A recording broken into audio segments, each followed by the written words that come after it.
sejam muito bem-vindos a mais um episódio do QEduCast, o podcast oficial da QEdu. Hoje iremos falar sobre o poder da gestão estratégica na educação.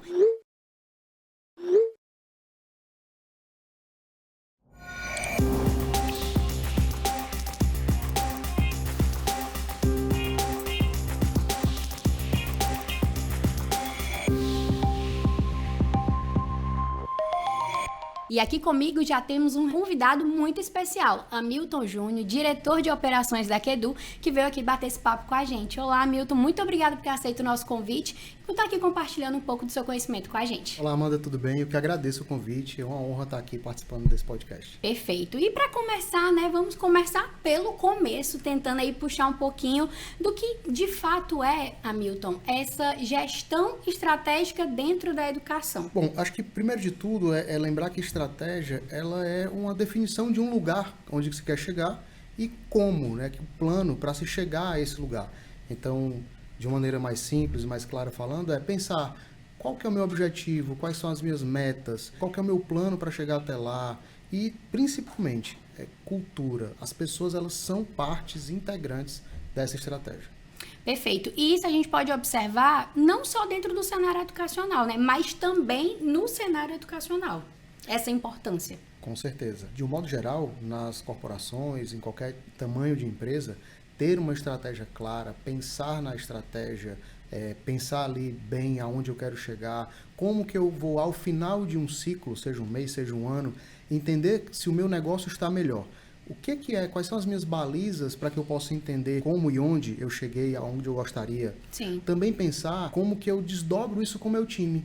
Como é que eu consigo transmitir isso para quem está dentro da organização, para que eles possam compreender e entender quais são os objetivos da organização, onde é que eu quero chegar e os caminhos. O como chegar é muito isso. Quais são os caminhos que a gente tem para alcançar esses objetivos e resultados? Perfeito, Hamilton. E eu percebo que muitas instituições de ensino, e aí olhando muito para as escolas, que é o nosso público-alvo aqui da nossa conversa, ainda não conseguem se enxergar muito bem enquanto empresas, enquanto corporações, Você vê que realmente existe essa dor e que talvez essa seja a principal dor delas entenderem o cenário competitivo que elas estão inseridas e de enxergar essas estratégias que precisam ser colocadas de fato em prática? Com toda certeza. Ao longo da minha trajetória, conversei muito e visitei muitas escolas. E sempre que você conversa com o mantenedor, você escuta assim, mas aqui é diferente. Não, é porque a realidade da minha escola você não sabe como é. E de fato, normalmente esse mantenedor, eu digo que ele não é um empresário. Ele não se formou ali no mundo corporativo, trabalhando em empresas, como executivo. Ele Às vezes é um educador. professor, que de pouquinho em pouquinho se tornou um diretor. E até mesmo se ele veio do mundo corporativo, se ele trabalhou em alguma outra empresa, ele se tornou um educador. Porque a escola, ela tem uma razão de ser, de existir, que é entregar a educação. Então, acaba tendo essa dualidade ali de como é que eu convivo com essa missão nobre da educação e eu, ao mesmo tempo, eu preciso fazer gestão desse negócio, porque no final do dia ele não vai deixar de ser um negócio. E essa dificuldade ali, que é o dia a dia do mantenedor. Perfeito. E, Hamilton, enxergando a realidade de hoje, quais são os primeiros passos que você enxerga que um diretor, um mantenedor precisa ter quando ele quer aplicar, de fato, uma gestão mais estratégica dentro da instituição de ensino? É muito importante que ele primeiro entenda, ele tenha esse olhar do macro para o micro. Primeiro, quais são os meus pontos fortes? Qual que é o meu posicionamento? Qual é o meu DNA? Eu sou uma escola pequena, de nicho, que vai sempre ser uma escola que vai querer individualizar, que vai ter o olhar menor, mais cuidadoso, ou eu quero ser uma escola de resultado, que eu vou trabalhar com turmas maiores, com grandes alunos. Eu tenho que entender o que eu quero ser, qual que é o meu DNA, para eu entender qual que é a minha proposta de valor. Sim. Então, a estratégia, ela, sem ter uma clareza da proposta de valor, ela é impossível de ser concebida. Para conceber uma estratégia, eu preciso primordialmente entender qual que é o meu DNA e a minha proposta de valor. Depois, a gente vai começar a trabalhar esses elementos de uma maneira mais prática, que são como é que eu defino, portanto, a minha meta. Como é que eu tenho objetivos claros, que eu consiga explicar para o meu time, que as pessoas que fazem a escola consigam entender quais são as diretrizes e as metas que nós temos como escola. Então, está tudo entrelaçado. Eu tenho, primeiro, um entendimento de qual é o meu DNA, minha proposta de valor. Depois, eu vou ter isso desdobrado, por assim dizer, em metas e objetivos claros. E isso aqui tem que pautar o trabalho do meu time. Eu não posso ter um trabalho no dia a dia ali que esteja desalinhado com o objetivo macro e até com as metas da escola. Sim. Sob pena de a gente trabalhar em forças opostas. Você vai ter uma coordenação, um time de professores pensando e trabalhando para um lado, enquanto o mantenedor ele está pensando que a meta é chegar do outro. Então isso precisa ser muito bem orquestrado. E aí tem no meio disso tudo, que vai permear a escola como um todo, a cultura, que é a cultura organizacional que a gente fala, né? Sim. Que parece algo muito rebuscado, mas nada mais é do que a forma como nós fazemos as coisas. É a nossa identidade enquanto organização. O que é que nos distingue de uma outra escola? Por exemplo, tem escolas que têm uma cultura mais acolhedora. Eu não estou aqui dizendo que a outra não é acolhedora, mas o que o foco é dado naquele acolhimento, individualismo, como um diferencial. E tem famílias que elas optam por esse tipo de acompanhamento. Assim como tem outras que o objetivo é o resultado. A questão da aprovação do vestibular, a questão desse foco ali mais estratégico do resultado em si, né? Aquela aprovação, aquele número final. E não tem bom e nem ruim. É uma definição estratégica de cada escola, de posicionamento. E uma coisa ela vai ser antagônica à outra. Eu não consigo ter um acolhimento individual, uma super personalização, ao mesmo tempo que eu vou ter uma agenda pesada de conteúdo, com a carga horária mais forte, cumprindo prazos ali pedagógicos mais fortes. Então, estou entrando muito aqui na seara pedagógica, que não é a minha praia, mas, por outro lado, a estratégia da escola ela passa por todas as áreas. Com certeza. E aí você tem que ter o mantenedor ali também, olhando para os recursos financeiros da escola.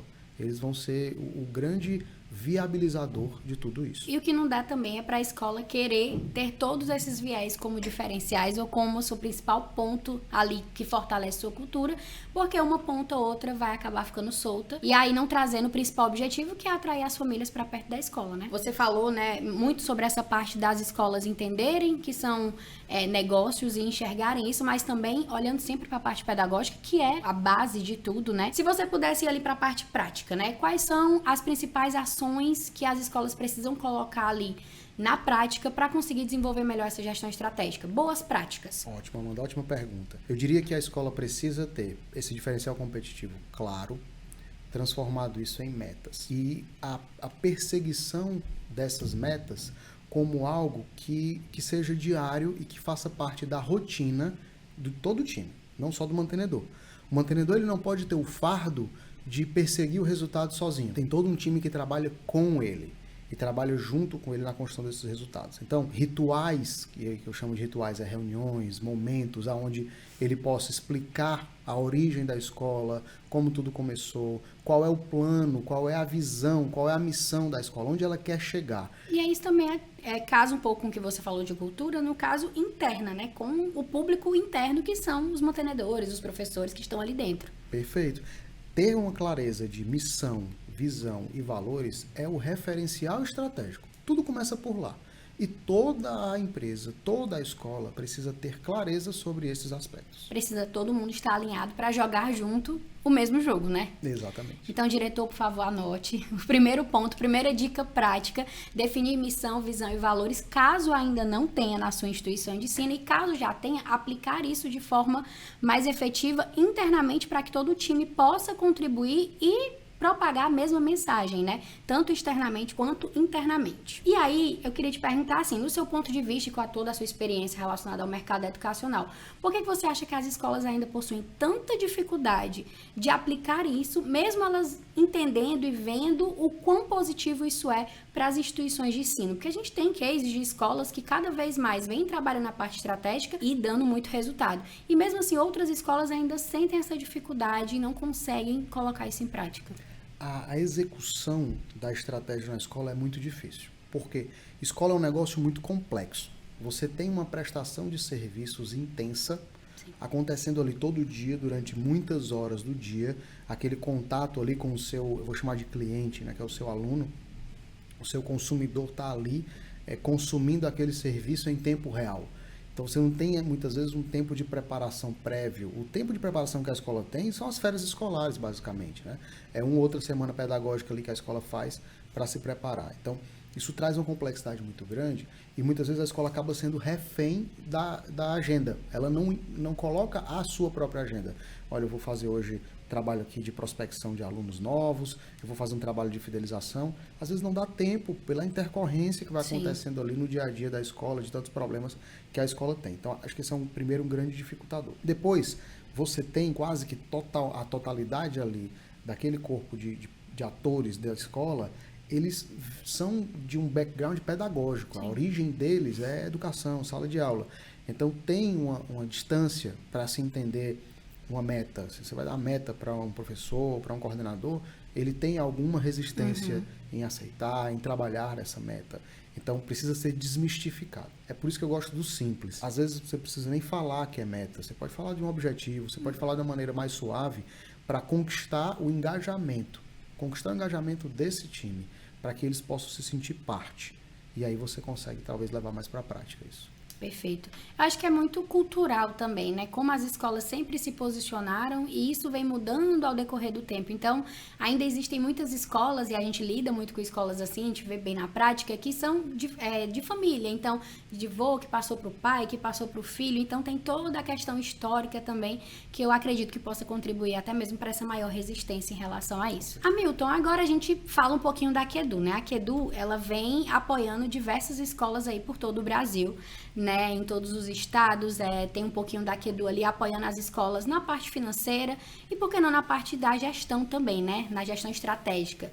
E queria que você falasse um pouquinho da importância dessas parcerias, né, não especialmente só da Aquedu, mas parceiros como a Aquedu que ajudam na parte mais estratégica das instituições de ensino. Adotar a Aquedu já é por si uma estratégia. Por quê? A escola se desonera de uma quantidade de trabalho, de serviços e que são complexos que ela não precisa dominar para fazer.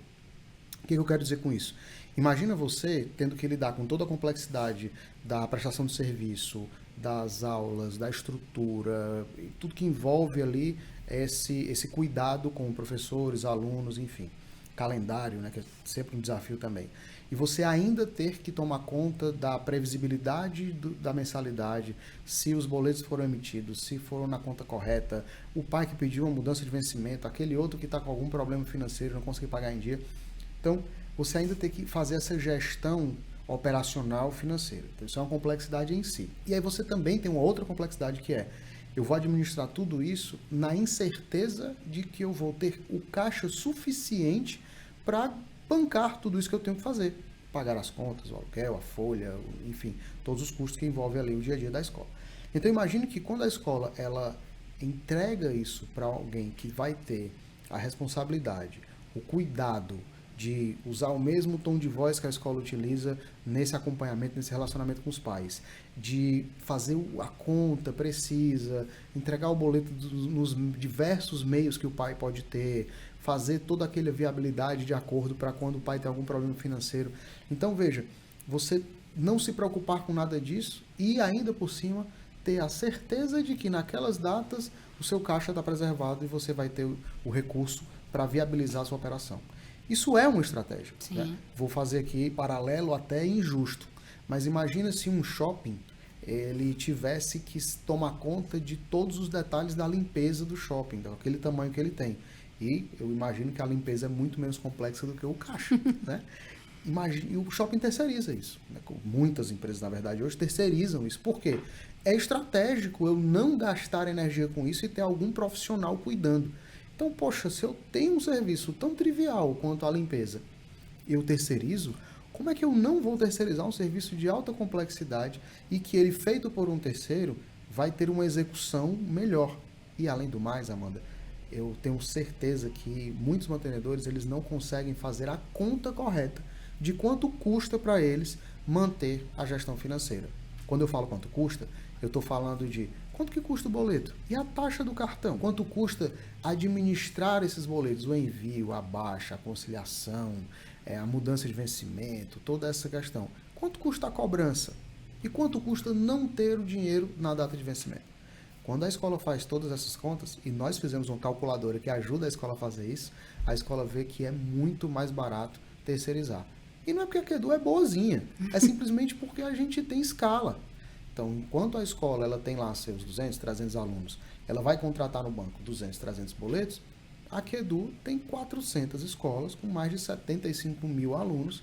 Então, o nosso contrato com os bancos, com as adquirentes de cartão, tem taxas muito mais atrativas. E a gente devolve muito disso para a escola. E não é só uma questão, como você falou, financeira, né? É principalmente uma questão financeira, mas é uma questão de devolver também tempo para aquele mantenedor, né? Para aquele diretor. E a gente costuma falar muito isso na Quedu, tempo para ele focar no que realmente importa, que é a educação. Então ele consegue dar uma atenção mais individualizada para o pai que precisa resolver algum ponto, ele consegue dar mais atenção aos professores e capacitar melhor e até mesmo aplicar essas estratégias de gestão que a gente conversou anteriormente. Você acredita que eu recebi esse puxão de orelha de um mantenedor?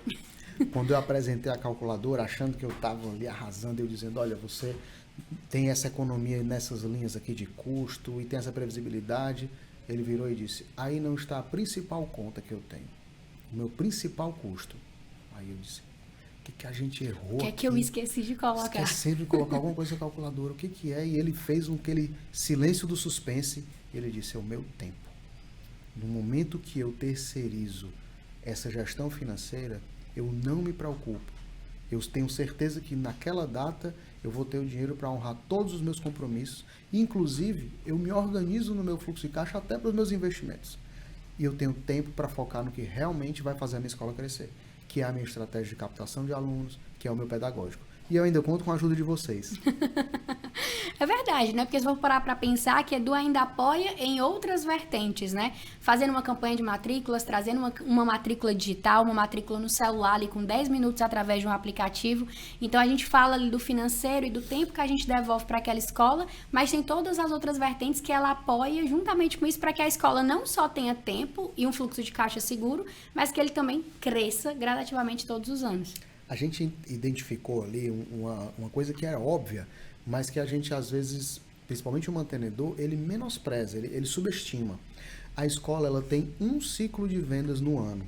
Se você pegar qualquer outro negócio, você tem chance de vender todo dia.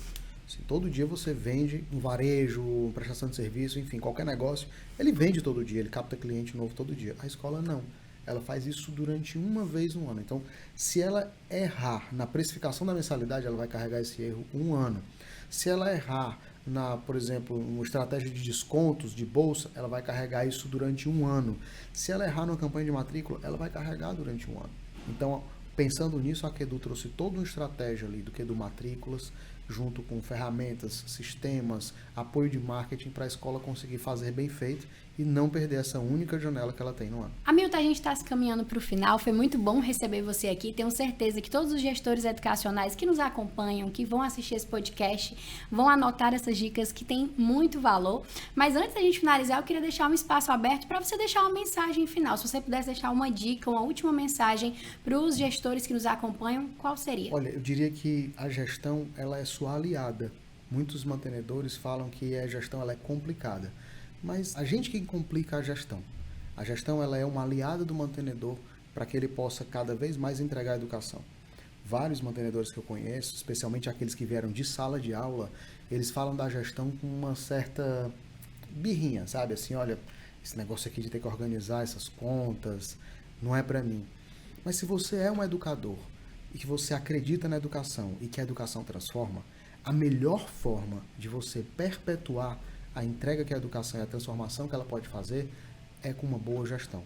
Não abram mão de um plano estratégico, de você poder revisar isso pelo menos 2 vezes por ano, de desdobrar isso com seus times, ter clareza da sua missão, da visão, de quais são os valores da sua escola, de entender o seu DNA, de poder colocar tudo isso no papel, para que você possa até mesmo criticar e olhar onde você está falhando, o que você precisa melhorar ali, e você poder ter um conhecimento disseminado dentro da sua escola, dentro do seu time, e que ele tem que chegar a toda a comunidade, aos pais, aos alunos, para eles conhecerem esse DNA. Usem e abusem da gestão. Ela é sua aliada. Perfeito. Hamilton, mais uma vez, muito obrigada. Espero receber você aqui novamente para a gente conversar, trazer outros temas aqui para apresentar para os gestores educacionais. Foi um prazer ter você aqui com a gente no QueduCast. prazer foi meu, estou sempre à disposição. Um grande abraço. E obrigada a você que acompanhou o nosso podcast. Continue nos acompanhando nas nossas redes sociais oficiais. Todos os dias nós temos atualizações, conteúdos pedagógicos e voltados também para a gestão educacional, tanto no nosso site quanto no nosso Instagram. Nosso site quedu.com.br e o nosso Instagram @queduoficial. Acompanhe a gente por lá e fique atento a todas as novidades e eu aguardo você no próximo episódio do QueduCast. Até mais!